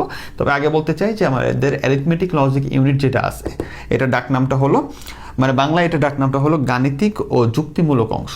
ঠিক আছে, তাহলে এটাকে তুমি গাণিতিক ও যুক্তিমূলক অংশ হিসেবেও বলতে পারো। তাহলে এটা বলতে পারো, এবং তারপরে কি মেমোরি ইউনিট। তাহলে এই 3টা সম্পর্কে আমাদের হালকা একটা কি করতে হবে, এখন ধারণা নিতে হবে। আচ্ছা, এখন আমরা এটা যখন আলোচনা করবো তাহলে প্রথমে এটা একটু ব্যাখ্যা করে তারপরে কন্ট্রোল ইউনিটটা লিখবো। তারপর লিখবো যে কন্ট্রোল ইউনিট বলতে একটু দুটো ফোঁটা দিয়ে তারপর লিখবো যে কন্ট্রোল ইউনিট বলতে বোঝায় হলো কম্পিউটারের বিভিন্ন অংশের ভিতরে তথ্যের যে আদান প্রদান বা তথ্যের যে প্রবাহটা আছে এই জিনিসটা নিয়ন্ত্রণ করে হলো কি কন্ট্রোল ইউনিটটা। সুন্দর করে ছোট্ট করে ব্যাখ্যা করে দিবা। হ্যাঁ, তারপরে তোমার আসে কি, তারপরে আসে হলো অ্যারিথমেটিক লজিক্যাল ইউনিট। এটা সম্পর্কে যখন ব্যাখ্যা করবে তখন তুমি অ্যারিথমেটিক লজিক্যাল ইউনিট লিখে, ঠিক আছে, এটা লিখে দুইটা ফোঁটা দিবা, ঠিক আছে? অ্যারিথমেটিক লজিক্যাল ইউনিট লিখে দুইটা ফোঁটা দিবা, দিয়ে নিচে আবার দুইটা নাম লিখতে হবে, যে আমি এখানে লিখে দিছি, হ্যাঁ? কারণ এই জিনিসটা দুইটা অংশ আছে, এই জিনিসটার গাণিতিক ও যুক্তিমূলক অংশ, ওর আরেকটা ডাকনাম। এটার আবার কি আছে, এটার আবার দুইটা অংশ আছে, এই যে ALU, এটা আমি লিখে দিছি, ঠিক আছে? এটা হলো ওর আরেকটা ডাকনাম। তো ওর দুইটা অংশ কি কি, সেটা হলো গাণিতিক কাজ করে এবং যুক্তিমূলক কাজ করা। এবার তুমি এই দুইটারে কি করবা, হালকা করে ছোট্ট করে এটার সাইডে একটু ব্যাখ্যা করে দিবা আর এটার সাইডে একটু ব্যাখ্যা করে দিবা, তাহলে হয়ে গেল। তাহলে গাণিতিক কাজ কি? গাণিতিক কাজ হলো এইখানে তোমার কি হয়, এখানে এই ধরনের এই অংশে, কম্পিউটারে এই অংশের ভিতরে সাধারণত যোগ বিয়োগ গুণ ভাগ থেকে শুরু করে সাধারণ যে গাণিতিক সমস্যাগুলো আছে, এই ধরনের সমস্যা সমাধানের কাজটা হয়ে থাকে কোথায়? এই গাণিতিক কাজের অংশের ভিতরে হয়ে থাকে। আর যুক্তিমূলক যে অংশটা আছে, এই যুক্তিমূলক অংশের ভিতরে হয়ে থাকে সাধারণত আমাদের গেট নির্ভরশীল যে কাজগুলো আছে, তোমার অর, অ্যান্ড, নট, এক্সর, ঠিক আছে? তারপর নর, ন্যান্ড, এই ধরনের যেই যুক্তিমূলক বা গেটমূলক যে কাজগুলো আছে, এই গেটমূলক যে কাজগুলো, এই জিনিসগুলো আমাদের এই যুক্তিমূলক কাজ এই অংশের ভিতরে কি করা হয়ে থাকে, এই অংশের ভিতরে প্রক্রিয়াকরণ বা এই অংশের ভিতরে এটা সমাধানটা হয়। তাহলে সহজ কথা হলো আমাদের তোমার সাধারণ গেট টাইপের যে কাজগুলো আছে, অ্যান্ড, অর, নট, তারপরে তুমি বলতে পারো ন্যান্ড, নর, এই ধরনের কাজের যে এই ধরনের গেটগুলোর বা গেটমূলক যে কাজগুলো আছে, এই জিনিসগুলো কার অন্তর্গত? এই যুক্তিমূলক কাজের অন্তর্গত। তাহলে তুমি এইটুকু ব্যাখ্যা করে দিলে স্যার। এরপরে আসতেছে কি, এরপর আসতেছে হলো তোমার মেমোরি ইউনিট। এবার মেমোরি ইউনিটটা কি? মেমোরি ইউনিটটা হলো তোমার প্রসেস, যেই কমান্ডটা বা যেই তথ্যটা কম্পিউটার ভিতরে ইনপুট আকারে আসছে এবং তাকে নিয়ে প্রসেস করে ওখান থেকে কোনো কাজ হবে, সেই তথ্যটাকে আগে কি করতে হবে, মেমোরিতে রেখে তারপরে না ওইটার উপরে কি হবে, বিভিন্ন প্রসেসজনিত কাজ অর্থাৎ বিভিন্ন সমাধানজনিত কাজ বা বিভিন্ন লজিক টাইপের কাজ ওটার ভিতর পড়বে। তাহলে আগে তথ্যটাকে কি করতে হয়, কোনো মেমোরিতে জমা রাখতে হয়। তাহলে কম্পিউটার ভিতরে যেই জায়গাটা ওই যে আমাদের তথ্যটা আগে সংরক্ষিত হচ্ছে, সেই জায়গাটার নামটা হলো কি, আমাদের মেমোরি ইউনিট। সহজ কথা, কম্পিউটারে যেখানে তথ্য সংরক্ষিত হয় ওই জায়গাটার নামই হলো মেমোরি ইউনিট। ওকে, এরপর আমাদের ফাইনালি যেটা আসছে সেটা হলো আউটপুট যন্ত্র, যেটাকে আমরা বলি আউটপুট ইউনিট। এবং এটাকে তুমি ব্যাখ্যা করতে পারো এইভাবে যে সকল ডিভাইস কম্পিউটারে ইনপুটকৃত তথ্য, ঠিক আছে, কম্পিউটার ইনপুটকৃত তথ্য প্রক্রিয়াকরণের পরে আমরা কি করে আউটপুট প্রদান করে, তাকে আউটপুট ডিভাইস বলা হয় বা আউটপুট দেওয়ার যন্ত্র বলা হয়, অথবা সেই ইউনিটটাকে আমরা বলি আউটপুট ইউনিট, ঠিক আছে? অর্থাৎ যে ইনপুট নিল, ইনপুট নেওয়ার পরে প্রক্রিয়াকরণের পরে ওইটাকে কি করে, আউটপুটে প্রদর্শন করে, ঠিক আছে? তাহলে ওগুলো হলো আমাদের কি, আউটপুটের যন্ত্র। তাহলে আউটপুটের যন্ত্রগুলো কি কি, তুমি একটু উদাহরণ লিখে দিবা। সেটা হলো কি কি, সেটা তুমি বলতে পারো প্রিন্টার বলতে পারো, মনিটর বলতে পারো, প্রজেক্টর বলতে পারো। এই ধরনের জিনিসগুলো আমাদের আউটপুট দেয়, ঠিক আছে? তো এইগুলোকে তুমি আউটপুট টাইপের যন্ত্র বলতে পারো। সংক্ষেপে এটা সুন্দর করে ব্যাখ্যা করে দিবা এবং চিত্রটা কমপ্লিট করে দিবা, তাহলে এটার মার্কটা তুমি খুব ভালোভাবে পেয়ে যাবা। এখন আমরা যে প্রশ্নটা পড়বো সেটা হলো রাজশাহী বোর্ড 2024 সহজের ভিতরে একটু ইন্টারেস্টিং প্রশ্ন করছে, এই জন্য এটা নেওয়া। এখানে দেখো ক নম্বর যে প্রশ্নটা আছে সেটা হলো কিওয়ার্ড কি, এটা তুমি জানো, একটু আগে বলছি। এরপরে হলো তোমার কি আছে, সি ভাষা কেন কেস সেন্সিটিভ, এটা কিন্তু একটু আগের প্রশ্ন চলে গেছে, খ নম্বরের প্রশ্নটা। এরপর গতে যে প্রশ্নটা আছে সেটা হলো কি উদ্দীপকের সমস্যাটির জন্য অ্যালগোরিদম লেখো। এখন এখানে কি আছে ভালো করে তাকায় দেখো, এখানে হলো তোমার সেলসিয়াস ইনপুট নিতেছে এবং এটা কি সে কনভার্ট হচ্ছে ফারেনহাইট। তাহলে আসলে প্রবলেমটা কি, এটা হলো সেলসিয়াস থেকে ফারেনহাইটের যেই প্রবলেমটা আছে তার শুধু অ্যালগোরিদম চাইছে এবং তোমাকে এইখানে কি দেওয়া আছে, এখানে ফ্লো চার্ট দেওয়া আছে। এটা দেখে অ্যালগোরিদম লিখতে 2 মিনিটের কাজ ভাই, তুমি এটা করে আসছো এবং এটা সবই তুমি পারো, কোট্টর থেকে শুরু করে সব পারো। আমি এটা নিয়ে আলাদা সময় নষ্ট করলাম না, তার কারণটা হলো আমাকে এই একটা ক্লাসের ভিতরে প্রচুর পরিমাণ পড়াইতে হয়। তাহলে এই জিনিসটা তুমি পারবা ইনশাল্লাহ, এটা তোমার উপর ছেড়ে দিলাম। এরপর যে প্রশ্নটা আছে ঘোড়ার ঘ নাম্বার, এখানে বলছে হলো উদ্দীপকের সমস্যাটির জন্য সি ভাষায় একটি প্রোগ্রাম লেখো যেখানে ঋণাত্মক ইনপুট গ্রহণযোগ্য হবে না। ভালো করে একটা কথা বুঝো, এখানে কিন্তু সহজ কথা বলছে, অর্থাৎ আমাদের কিন্তু আগে সি প্রোগ্রামটাই করতে বলছে। এখানে যে সি প্রোগ্রামটা আছে এই সমস্যাটার জন্য, অর্থাৎ সেলসিয়াস টু ফারেনহাইটে যেটা আছে ওই প্রোগ্রামটাই করব, কিন্তু এখানে এক্সট্রা একটা জিনিস দিয়েছে যেটা ইন্টারেস্টিং এবং ওটার জন্যই কিন্তু এই প্রশ্নটা সিলেক্ট করা হয়েছে। সেটা হলো কি, সেটা হলো আমরা আগের কোডটাই করব, কিন্তু এইখানে আমাদের একটা এক্সট্রা কাজ করতে হবে, যার কারণে কি হবে, ঋণাত্মক ইনপুট গ্রহণযোগ্য হবে না। অর্থাৎ কেউ যদি সেলসিয়াসের মানটা মনে করো -5 দিয়ে দিছে, তাহলে আমাদের কোডটা আমাদের বলবে যে এই মানটা কি সঠিক না বা এই মানটা দেওয়া যাবে না, ঠিক আছে?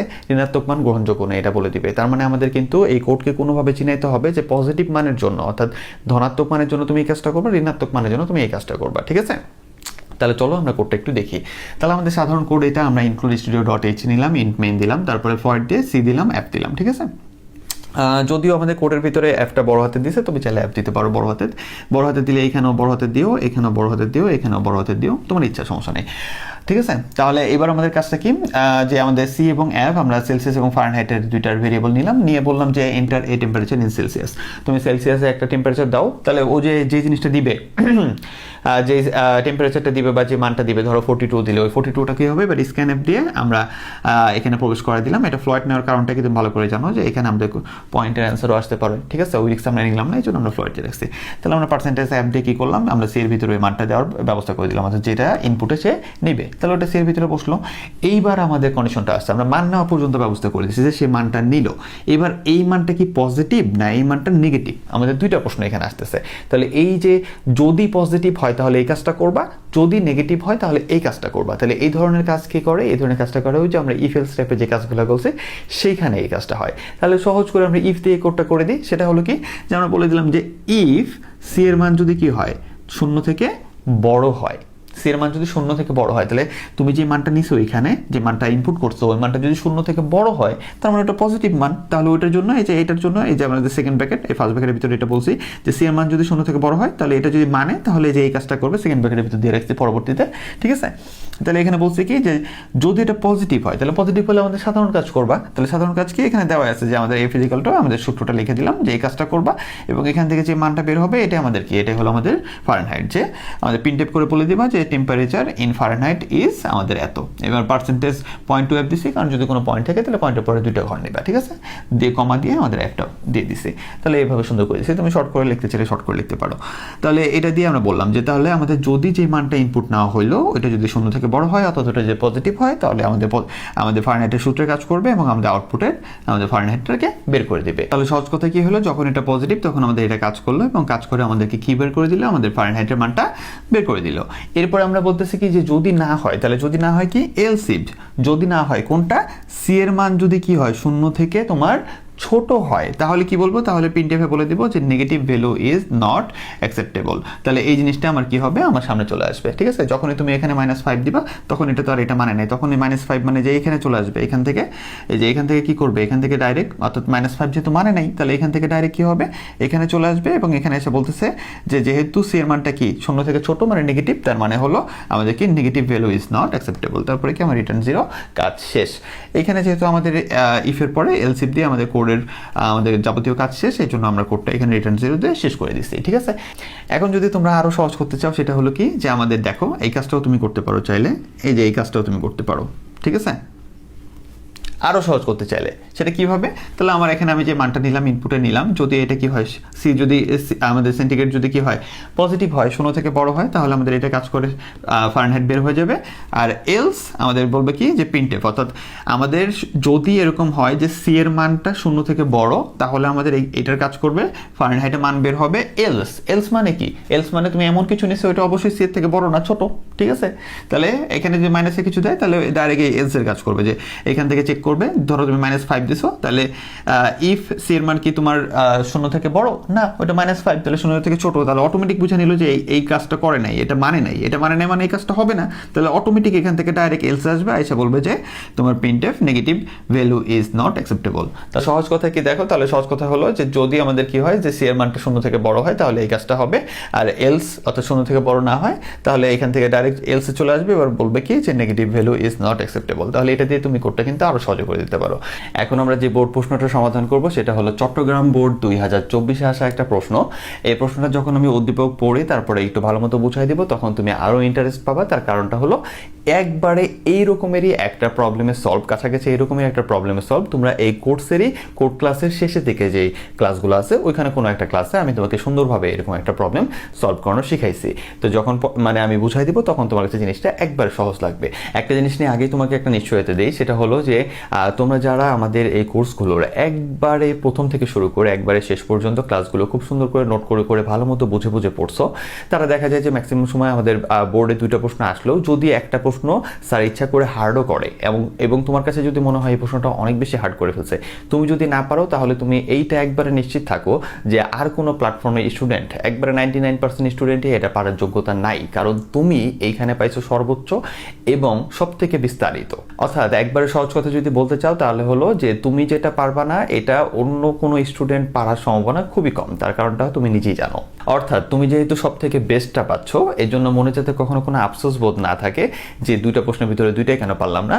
ইনশাআল্লাহ তুমি দুইটাই পারবা, তবে কোনো স্যার কোনো দুষ্টামি করলে একটা ছুটে যাইতেই পারে, তবে আরেকটা তুমি পারতেছো। এবং এমসিকিউগুলো একবার সুপার হার্ড এমসিকিউগুলো কিন্তু তুমি পানির মতো সহজভাবে পারতেছো, অর্থাৎ তুমি কিন্তু সব থেকে বেস্টটাই পাচ্ছ।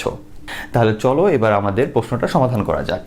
আচ্ছা, তাহলে তুমি পাশে এই প্রশ্নটা দেখতে পাচ্ছ, এখানে বলছে কি দেখো, একাদশ শ্রেণীর শিক্ষার্থী সি ভাষায় একটি প্রোগ্রাম তৈরি করলো। প্রোগ্রামটিতে কোনো সংখ্যা ইনপুট দিলে তা যদি 5 দ্বারা বিভাজ্য হয় তাহলে ফ্লাওয়ার শব্দটি প্রদর্শিত হয়, এবং সংখ্যাটি 7 দ্বারা বিভাজ্য হলে রিভার শব্দটি প্রদর্শিত হয়, কিন্তু 5 এবং 7 উভয় সংখ্যা দ্বারা বিভাজ্য হলে গুড শব্দটি প্রদর্শিত হয়, আর 5 ও 7 কোনো সংখ্যা দ্বারাই বিভাজ্য না হলে ট্রাই এগেন শব্দটি প্রদর্শিত হয়। ঠিক আছে, তাহলে সহজ কথা ভালো করে বুঝছো। এখানে উদ্দীপকটা কিন্তু খুব সুন্দরভাবে একবার ক্লিয়ার করে বলে দিছে যে যখন তোমার কি হবে, যে সংখ্যাটা তুমি ইনপুট আকারে নিচ্ছ ওই সংখ্যাটাকে যদি 5 দিয়ে মানে বিভাজ্য হয় তাহলে কি হবে, ফ্লাওয়ার আসবে আউটপুটে। আর যদি 7 দিয়ে বিভাজ্য হয় তাহলে ওইটা কি আসবে, রিভার আসবে আউটপুটে। আর যদি 5 আর 7 দুইটা দিয়ে বিভাজ্য হয় তাহলে ওইটা আসবে হলো, তখন আউটপুটে আসবে হলো গুড। আর যদি কোনোটা দিয়ে বিভাজ্য না হয় তাহলে আমাদের আসবে হলো ট্রাই এগেন। এটাই হলো আমাদের উদ্দীপক। এবার চলো আমরা প্রশ্নগুলো সমাধান করতে শুরু করি, তাহলে আস্তে আস্তে তুমি বুঝতে পারবা। আচ্ছা, তাহলে ক নম্বর প্রশ্নে কি বলছে দেখো, ফাংশন কি। ফাংশনটাকে যদি তুমি সহজ করে বলতে চাও তাহলে বলতে পারো যে ফাংশন হলো কতগুলো স্টেটমেন্টের সমষ্টি যা সি ভাষায় নির্দিষ্ট কিছু কাজ সম্পাদন করে। ঠিক আছে, এই জিনিসটা তুমি সুন্দর করে বলতে পারো। আচ্ছা, এর পরবর্তীতে কি বলছে দেখো, যে খ নম্বরে বলছে সি কে মধ্যম স্তরের ভাষা বলা হয় কেন। এটা কিন্তু তোমরা আমাদের যে একবারে প্রথম দিকে যে ক্লাসটা আছে যেখানে আমরা ভাষার মানে বিভিন্ন স্তরের ভাষা নিয়ে আলোচনা করছি সেটা তুমি বৃহৎভাবে শুনছো। আমি শর্ট করে বলে দিচ্ছি তাও, যে আমাদের নিম্ন স্তরে যে ভাষাগুলো ছিল যেটাকে আমরা বলতাম লো লেভেল ল্যাঙ্গুয়েজ, ওইখানে আসলে মেন থিমটা কি ছিল, সেটা হলো কম্পিউটারের জন্য এটা সহজ ছিল বোঝা, কিন্তু আমাদের জন্য হার্ড ছিল। হাই লেভেল ল্যাঙ্গুয়েজটা কি ছিল, ওটা ছিল আমাদের জন্য সহজ কিন্তু কম্পিউটারের জন্য এটা হার্ড। তাহলে সিটা কি, সিটা হলো এমন একটা ভাষা বা সিটা হলো এমন একটা প্রোগ্রামিং ল্যাঙ্গুয়েজ যেটা কম্পিউটারের জন্য না বোঝা সহজ না বোঝা বেশি কঠিন। তার মানে সহজও না কঠিনও না, এর মাঝখানে পড়তেছে। একইভাবে এটা আমাদের জন্য বা মানুষের জন্য এটা বোঝা একবারে সহজ বা একবারে কি বলে কঠিনও না, এর মাঝখানে পড়তেছে। ঠিক আছে, অর্থাৎ সিটা মেইনলি আসলে কি, এটা হলো একবারে সহজ বা লো লেভেল ল্যাঙ্গুয়েজ এবং হাই লেভেল ল্যাঙ্গুয়েজ, এই দুইটার মাঝখানে সমন্বয় হিসেবে এটা কাজ করতে পারে। ঠিক আছে, অর্থাৎ এইটা একবারে মধ্যম একটা স্তরে পড়ে, সহজ এবং কঠিনের দিক থেকে, বোধগম্যর দিক থেকে এবং কাজের দিক থেকে। এই জন্য এটাকে কি বলা হয়, এই জন্য এটাকে মিড লেভেল ল্যাঙ্গুয়েজ বা মধ্যম স্তরের ভাষা বলা হয়। এবং এর থেকে বেশি আরো আলোচনা তুমি কিন্তু আমাদের ওই ক্লাসে পাইছো, তো আমি এটা নিয়ে আর বলবো না। আচ্ছা দেখো, গরু গ নম্বরে কি বলছে এবার, যে উদ্দীপকে উল্লেখিত সমস্যাটি সমাধানের জন্য প্রবাহ চিত্র অঙ্কন করো। অর্থাৎ আমাদের কি চাইছে এখানে ফ্লো চার্টটা চাইছে। এখন আমি তোমাকে প্রবলেমটা আরেকবার এক কথায় বুঝাই দিব, তারপরে আমি ফ্লো চার্টটা বোঝাবো, না হলে তোমরা এটা বুঝতে পারবে না, একটু কঠিন লাগবে। হ্যাঁ, আর আরেকটা জিনিস হলো, আমি এখানে একটা ছোট জিনিস মিস্টেক করে ফেলছিলাম, এটা কারেকশন করে দিচ্ছি। একটু কষ্ট করে এটা কারেকশন, যদি কেউ আগে নোট করে ফেলো একটু কারেকশন করে নিও। আর আমি সাইডে সরে গেলাম যাতে তুমি এটার স্ক্রিনশট নিয়ে নিতে পারো, যাতে তোমার নোট করতে সুবিধা হয়। ঠিক আছে, তাহলে এখন দেখো আমাদের প্রবলেমটা কি ছিল। প্রবলেমটা হলো যে তুমি একটা সংখ্যা নিবা, সংখ্যা ইনপুট করবা, একটা সি কোড করছো, ওইখানে একটা সংখ্যা ইনপুট করবা। ইনপুটকৃত সংখ্যাটা যদি ভালো করে বুঝো কথা, ইনপুট যে সংখ্যাটা করছো ওই সংখ্যাটা যদি মনে করো আমি n নামের একটা সংখ্যা নিলাম, যেখানে ভবিষ্যতে আমি কি করব, ইনপুট করব। ঠিক আছে, স্ক্যানএফের মাধ্যমে ইনপুট করব। এবার তুমি যে সংখ্যাটা ইনপুট করছো ওই সংখ্যাটাকে যদি 5 দ্বারা নিঃশেষে বিভাজ্য হয়, ঠিক আছে, 5 দ্বারা নিঃশেষে বিভাজ্য, অর্থাৎ এটা আমি এখন আর ক্লাস 2 এর কথা বলবো না যে নিঃশেষে বিভাজ্য মানে কি। 5 দ্বারা যদি নিঃশেষে বিভাজ্য হয় তাহলে ওই ক্ষেত্রে আমাদের আউটপুটে আসে কি, ওই ক্ষেত্রে আমাদের আউটপুটে আসে হলো ফ্লাওয়ার। ভালো করে বুঝো। আর যদি ওই সংখ্যাটারে 7 দ্বারা নিঃশেষে বিভাজ্য হইতো, 7 দ্বারা নিঃশেষে বিভাজ্য হলে ওই ক্ষেত্রে আমাদের আউটপুটে আসে হলো রিভার। ঠিক আছে, আউটপুটে আসবে কি, রিভার। আর যদি তুমি যে সংখ্যাটা নিছো ওই সংখ্যাটারে 5 দ্বারাও বিভাজ্য হয়, 7 দ্বারাও বিভাজ্য হয়, তাহলে ওই ক্ষেত্রে আমাদের আউটপুটে আসবে কি, ওই ক্ষেত্রে আউটপুটে আসবে হলো গুড। ঠিক আছে, আর যদি এগুলার কোনো কিছুই না হয় তাহলে ওই ক্ষেত্রে আমাদের আউটপুটে আসবে হলো ট্রাই এগেন। এবার আমি একটা সংখ্যা নিয়ে তোমাকে বুঝাই দিই স্যার, তাহলে এটা একবারে সহজ লাগবে তোমার কাছে। এবার দেখো এখানে কি হয়েছে, মনে করো আমি যে n এর ভিতরে সংখ্যাটা নিলাম, মনে করো ওইটা হলো কি, মনে করো ওইটা হলো তোমার 35। ঠিক আছে, আমি 35 ইনপুট করছি, তোমার যে কোনো সংখ্যাই হইতে পারে। ঠিক আছে, সবার জন্য এখানে কন্ডিশন দেওয়া আছে। এখন 35টাকে যদি আমি 5 দ্বারা কি করি, 35কে যদি আমি 5 দ্বারা মনে করো ডিভাইড করার চেষ্টা করি, নিঃশেষে বিভাজ্য করার চেষ্টা করি, তাহলে 5 দিয়ে এটাকে যায়, 5 7 35, নিঃশেষে বিভাজ্য, কিচ্ছু বাকি থাকে না। আবার তুমি যদি 35কে 7 দ্বারাও কি করো, নিঃশেষে বিভাজ্য করার চেষ্টা করো, তাহলে কি হয়, তোমার 7 কি হয়, 5 7 35, অর্থাৎ 7কে 5 বার গুণ করলে 35 হয়ে যায়, এটাও নিঃশেষে কি হয়ে যায়, বিভাজ্য হয়। তার মানে যেহেতু এই সংখ্যাটা আমার 5 এবং 7 দুইটা সংখ্যা দ্বারাই কি করা যায়, নিঃশেষে বিভাজ্য করা যায়। তার মানে তোমার n এর ভিতরে যদি তুমি 35 নাও, অর্থাৎ ইনপুটটা যদি 35 নাও, তাহলে আমার যেহেতু দুইটাই কাজ করতেছে, ঠিক আছে, দুইটাই যখন হবে তখন আমরা কি বলছি যে উদ্দীপকের দিকে তাকাও, যে যখন দুইটাই কাজ করবে, দুইটা নিঃশেষে মানে দুইটা দ্বারা নিঃশেষে সে বিভাজ্য যাবে, তখন আমার আসবে হলো গুড আসবে, ঠিক আছে। তার মানে তুমি যদি 35 নাও তাহলে তখনও গুড আসবে, তারপরে তুমি যদি কি নাও 70 নাও তখনও গুড আসবে, এর ভিতরে আরো অনেক সংখ্যা হইতে পারে, এরপরেও আরো অনেক সংখ্যা হইতে পারে, ঠিক আছে। আমি যা সহজ একটা সংখ্যা দিলাম যেটা দিয়ে তুমি বুঝতে পারো। তাহলে এমন ধরনের সংখ্যা যদি তুমি ইনপুট নাও যেটা কি এটা দ্বারাও নিঃশেষে বিভাজ্য, এটা দ্বারাও নিঃশেষে বিভাজ্য, তাহলে ওই ক্ষেত্রে আমাদের আউটপুট আসবে হলো গুড, ঠিক আছে।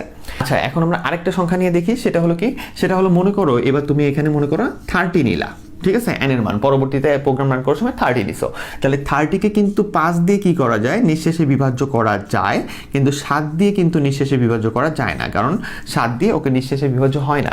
5 দিয়ে 5 ছক 30, ঠিক আছে, হয়ে যায়। তার মানে আমি যদি 30 নেই, ওই সময় আউটপুট কি আসবে, তাহলে আমি বললাম যে আমাদের এমন কোনো সংখ্যা যদি তুমি নাও যেটাকে 5 দ্বারা নিঃশেষে বিভাজ্য যায়, তাহলে ওই সময় আউটপুট আসবে হলো ফ্লাওয়ার, উদ্দীপকে তাকায়া দেখো, ঠিক আছে। আর যদি আমি এরকম কোনো সংখ্যা নিতাম, মনে করো তোমার কি, মনে করো যে এখানে মুছে দিলাম, মনে করো আমি নিলাম হলো 21, ঠিক আছে, সহজ কথায় নিলাম 21, তাহলে 21কে কিন্তু আবার কি 5 দ্বারা নিঃশেষে বিভাজ্য যায় না, কিন্তু এটাকে কিন্তু কি দিয়ে যায়, 7 দিয়ে নিঃশেষে বিভাজ্য যায়, ঠিক আছে। তাহলে ওই ক্ষেত্রে আমার আউটপুট আসবে কি, ওই ক্ষেত্রে আমার আউটপুট আসবে হলো রিভার। দেখছো কত সহজ একটা জিনিস। এবার মনে করো তুমি মনে করো যে না ভাই আমার কিছু ভালো লাগে না, আমি এখানে নিচ্ছি 22, ঠিক আছে, তাহলে এটারে দেখো, এটাতে শুধু 5 দিয়েও যাচ্ছে না, শুধু 7 দিয়েও যাচ্ছে না, আবার 5 আর 7 দুইটা দিয়েও একসাথে যাচ্ছে না, তাহলে এবার কি আউটপুট আসবে, তখন বলবে কি ট্রাই এগেন, ঠিক আছে। তখন তাহলে এই ধরনের কাজটা আমরা কি দিয়ে সমাধান করি, যাদের সি প্রোগ্রাম সম্পর্কে আইডিয়া আছে তারা কিন্তু জানো যে এই যদি না হয়, যদি এই টাইপের যে কাজগুলো আছে আমরা করি হলো ইফ এলস বা এলস ইফ টাইপের যেই ব্যাপারটা আছে সেটা দিয়ে আমরা কি করি, এটা সমাধান করার চেষ্টা করি। তাহলে চলো আমরা আগে আমাদের ফ্লো চার্টটা একটু বোঝার চেষ্টা করি, তারপর আমরা কোডটা একটু দেখবো। কারণ ঘ নম্বরে বলছে যে ঘ নম্বরে কি বলছে দেখো, যে উদ্দীপকের শর্তগুলো ব্যবহার করে সি ভাষার প্রোগ্রামটি লেখো। তাহলে আমরা একসাথে এটা বুঝে আবার ওইটা বুঝে বলবো, ঠিক আছে।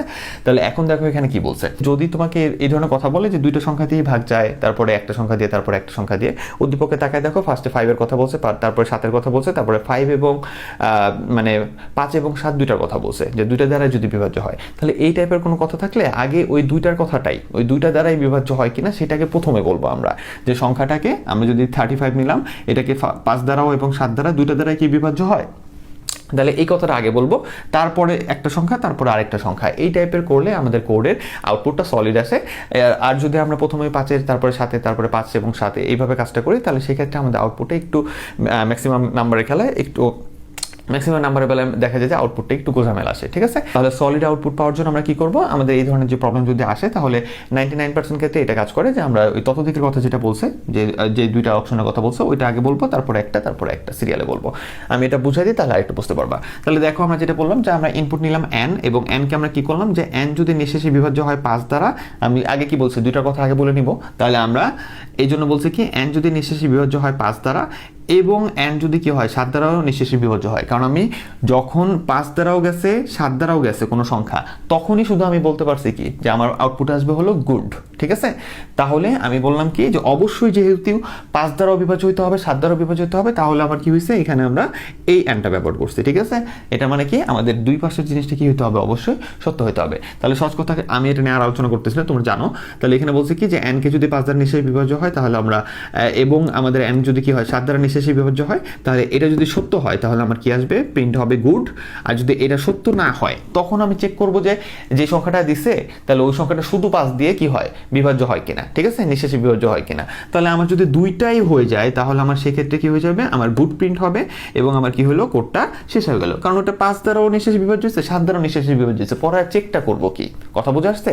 এই সুবিধাটার জন্যই আমরা আগে ততোধিক জিনিসটাকে আগে লিখি, কথা বুঝে আসছে, আর পরে একটা একটা করে লিখি। যে এমন কোনো সংখ্যা যদি দিয়ে ভেঙেই ফেলে, যেটা দুইটা দ্বারাই বিভাজ্য নিঃশেষে বিভাজ্য হয়ে গেছে, তাহলে তার পরবর্তী কোনো সংখ্যা তার চেক করা দরকার নাই। তো এই জন্য আমরা কি করি, এই মাল্টিপল জিনিসটা আগে লিখি, তারপরে একটা একটা করে লিখি। এবার হয়তো বা বুঝতে পারছো, আমি তাও চেষ্টা করলাম একটু বুঝাইতে। তাহলে আমরা যেহেতু এটা হয়েই গেছে, তাহলে গুড যদি প্রিন্ট হয়ে যায় তাহলে আমাদের কাজটা কি হয়ে যাবে, এই সংযোগ চিহ্নে যাবে এবং এখান থেকে শেষ হয়ে যাবে। আর যদি আমাদের তুমি এমন কোনো সংখ্যা নাও যেটার বেলা কি হয় এই জিনিসটা কাজ করে নাই, অর্থাৎ এই দুইটা একসাথে ওইটার নিঃশেষে বিভাজ্য করতে পারে না, মানে একটা একটা করে আলাদা আলাদা করে দুইটা কি করতে পারে না, একই সাথে ওইটারে নিঃশেষে বিভাজ্য করতে পারে না, তাহলে যদি এটা না পারে তাহলে তার এদিক যাবে না, না পারলে এদিকে আসবে। এবার তুমি যে সংখ্যাটা নিছো ওইটা আমরা জাজ করবো কি, যে ভালো কথা তুমি এটা দিয়ে এবং এটা দিয়ে হয় নাই, তাহলে একটা একটা সংখ্যা দিয়ে জাজ করবো যে শুধু 5 দিয়ে কি নিঃশেষে বিভাজ্য হয়। তাহলে এই যে এনকে আমরা কি করলাম, যে শুধু 5 দিয়ে কি নিঃশেষে বিভাজ্য হয়, এস দিয়ে সুন্দর করে দিলাম, যে যদি হ্যাঁ হয় তাহলে আমাদের কি আসবে, আউটপুটে আসবে ফ্লাওয়ার এবং এই সংযোগ চিহ্ন গেছে এবং এখান থেকে কি হয়ে গেল, শেষ হয়ে গেল। কারণ আমার যেহেতু এই দুইটা এখানে 5 দিয়ে আর 7 দিয়ে দুইটা একসাথে হয় নাই, তাহলে শুধু 5 দিয়ে গেলে কি হবে, তাহলে ওইটার আমরা কি বলবো, যে 5 দিয়ে নিঃশেষে বিভাজ্য গেছে। এবার আমার উদ্দীপক অনুসারে আমি বলবো কি 5 দিয়ে নিঃশেষে বিভাজ্য হয়েছে, তাহলে আমার প্রিন্ট অফ ফ্লাওয়ার এবং কি শেষ। হ্যাঁ হইলে ঠিক আছে। সংযোগে কেন গেছি, কারণ অনেকগুলো সমাধান এখান থেকে বের হয়েছে, সবগুলোকে একসাথে এনে তারপর এন্ডে আমরা গেছি। ওকে, এরপরে যদি এটাও না হয়, এটাও যদি না হয় 5 দিয়ে বিভাজ্য হয় নাই, তাহলে আমার আরেকটা কন্ডিশন বাকি আছে, সেটা হলো কি, যে 7 দিয়ে কি বিভাজ্য হয়। তাহলে আমরা কি করলাম দেখো, এবার ওই এন কে আবার কি করলাম, যে যদি এইটাও না হয় অর্থাৎ নো হয়, তাহলে আমরা তখন এটাকে কি করলাম, 7 দিয়ে বিভাজ্য হয় কিনা জাজ করার চেষ্টা করলাম। যদি এইটা ইয়েস হয় যে 7 দিয়ে বিভাজ্য হয়েছে, নিঃশেষে বিভাজ্য হয়েছে, তাহলে তখন আপনার কি আসবে, তখন আসবে হলো তোমার রিভার। আর যদি এটাও না হয় তাহলে তখন আমার কি হবে, তাহলে আমার একটা সংখ্যা যেটার 5 এবং 7 দিয়েও যায় নাই, তারপরে শুধু 5 দিয়েও যায় না, শুধু 7 দিয়েও যায় নাই, সবগুলো যদি নো হয়ে যায় তাহলে সবার শেষে আসতেছে কি ট্রাই এগেন। সহজ কথা একবারে, ঠিক আছে। দেন এই ট্রাই এগেনটা আমরা আবার সংযোগে নিয়ে আসছি এবং এন্ড। তাহলে সহজ কথা হলো এক একটা পসিবিলিটির জন্য এক একটা রকমের আউটপুট আসতে পারে, এই জন্য আমরা সবাইকে এক জায়গায় আনছি সংযোগের মাধ্যমে এবং সবার শেষে কি করে দিচ্ছি, এন্ড করে দিচ্ছি। তাহলে সহজ কথায় আমরা এবার কোডে শিফট করে দিই। তাহলে আমি একটু আগে বলছি যে এই ধরনের কোডটা তুমি যারা সি প্রোগ্রাম পারো তারা অটোমেটিক ধরতে পারতেছো যেটা আমরা কিভাবে করব, যে আমাদের এলসিফের যে নিয়মটা আছে ওইটা আসবে এখানে। তাহলে আমরা এই যে সাধারণ নিয়মে আসলাম, তারপরে এন্ড দিয়ে কি নিলাম, এন্ড নিলাম, তারপরে প্রিন্টএফের ব্যবস্থা করলাম কি, যে প্রিন্টএফ দিয়ে আমরা বললাম যে টাইপ একটা নাম্বার, তুমি একটা নাম্বার টাইপ করো, যেটা স্ক্যানএফের মাধ্যমে আমরা এন এর ভিতরে প্রবেশ করাচ্ছি, এই এন এর ভিতরে। এইবার এই যে এই কথাটাই, ঠিক আছে, এই কথাটাই আমরা নিয়ে আসলাম কি, যে ইফ, ঠিক আছে, এলসিফের নিয়মে তো আগে ইফ তো দিতে হবে, তাই না। তাহলে আমরা কি করলাম, যে ইফ দিয়ে বলতেছে কি, যে যদি আমাদের কি হয়, যে এনটাকে যদি 5 দ্বারা নিঃশেষে বিভাজ্য হয় এবং এনটাকে যদি 7 দ্বারা নিঃশেষে বিভাজ্য হয়, তাহলে প্রিন্টএফ করবে কি, গুড, ডাইরেক্ট তুমি গুড প্রিন্টএফ করে দিবা, ঠিক আছে। আর যদি এটা না হয় তাহলে এলসিফ, কারণ আমাদের অনেকগুলো শর্তে আমরা যাবো, কোনটা কখন ব্যবহার করতে হয় তোমরা ভালো করে জানো। তাহলে এরপরে কি আছে দেখো, যে ইফ দিয়ে বললাম যে যদি এটা হয় তাহলে আমরা কি করব, গুড প্রিন্ট করে দিব। যদি এটা না হয় তাহলে এলসিফ, তাহলে কি শুধু 5 দ্বারা জাজ করতেছি, যে এটা যদি হয় তাহলে আমরা কি করে দেব, ফ্লাওয়ার প্রিন্ট করে দিব, মানে প্রিন্টে ফ্লাওয়ার। যদি এটাও না হয় তাহলে আবার এলসিফে আসলাম, আইসা বললাম যে 7 দ্বারা এটা নিঃশেষে বিভাজ্য হচ্ছে কিনা, যদি 7 দ্বারা নিঃশেষে বিভাজ্য হয় তাহলে প্রিন্টএফ করে দিব রিভার। আর যদি একটাও না হয় তাহলে আমাদের কি আছে, এলসে যা প্রিন্টএফ করে দিব ট্রাই এগেন এন্ড রিটার্ন 0, কাজ শেষ। তাহলে এই ছিল আজকে একটা আছে, আশা করি তোমরা সবাই ভালো মতো বুঝতে পারছো। প্রচুর পরিমাণে প্র্যাকটিস করতে হবে, সময়কে সঠিকভাবে ব্যবহার করতে হবে, জীবনকে সুন্দরভাবে গোছানোর জন্য নামাজ পড়বে, নিজের জন্য, সবার জন্য এবং আমার জন্য দোয়া করবে। সবাই ভালো থেকো, সুস্থ থেকো, আল্লাহ হাফেজ, আসসালামু আলাইকুম।